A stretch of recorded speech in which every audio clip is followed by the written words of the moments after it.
Աննա Հակոբյանը հայտարարել է Նիկոլ Փաշինյանից բաժանվելու եւ կառավարական առանձնատունը լքելու մասին։ Տաքսու վարորդները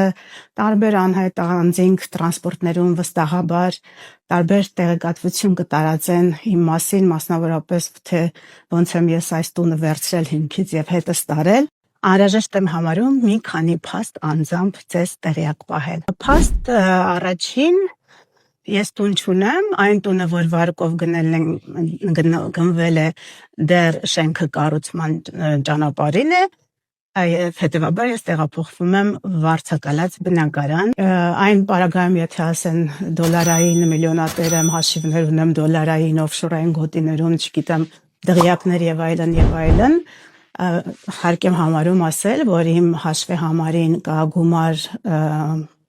տան վաճառքից մնացած, թիվը չեմ հիշում, որովհետև երբեք չեմ հետաքրքրվում, որից ծախսվել է անձնական նպատակներով ինչ-որ գումար, իմ